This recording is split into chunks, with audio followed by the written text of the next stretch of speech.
আমি গাড়ি চালাইতে এখন অসুস্থ আছে তো এখন তাই আমি চালাইতেছি। হ্যাঁ এটা চালাইতে হয় কিনা দিস।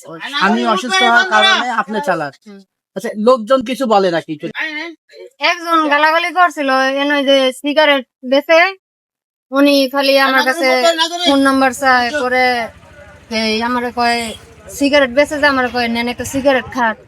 আর আমি আবার রাগ করে ওই দিন একটু কথা বলছিলাম যে আপনি আমার এগুলো কোন কি, আমি মহিলা মানুষ আমার কি সিগারেট খাইতে দেখছেন? তাই বলতেছে দুনিয়ার মহিলা মানুষ খাইতেছে না, কত মহিলা মানুষে।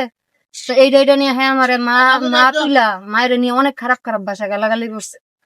তা আপনি কি মনে করেন এই যে আপনি যে রিক্সা চালাচ্ছেন ইয়া করতেছেন, আপনার কাছে অনুভূতিটা কেমন? এটা কোনো ছোট কাজ নাকি সেটা জানতেছি। অনেকে ছোট মনে করে, অনেকে আবার বলতেছে যে না নিজের কর্ম নিজে করতেছ। এখন সবার তো মতামত এক, কেউ খারাপ কয় কেউ ভালো কয়। এখন আমার অনেক টাকা কিস্তি আছে, আমার কাছে মনে করেন যদি সৎ পথে কর্ম করে ফেলে কাজ কোনোদিন ছোট না। অনেকে ছোট মনে করে, এটা তাদের ব্যর্থতা, কিন্তু কাজ কোনোদিন ছোট না। আমি এখন কিস্তির আমার অনেক আছে, প্রেশার আছে, অনেক টাকা কিস্তি আছে, এই কারণে আমি এই কাজটা করতেছি।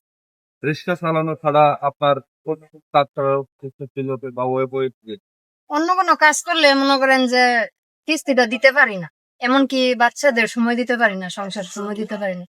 এমনি মনে করেন আমি হাফ বেলা সংসারে সময় দিতেছি, হাফ বেলা গাড়ি চালাইতেছি। আপনার হাজবেন্ডের ভাইরা আছে না বা তার বাবা আপনার শ্বশুর ওনারা আছেন কিনা? হ্যাঁ আছে। তারা কি আপনাদেরকে কোনো সাপোর্ট করতেছেন না? ওইটা নাই কইলাম।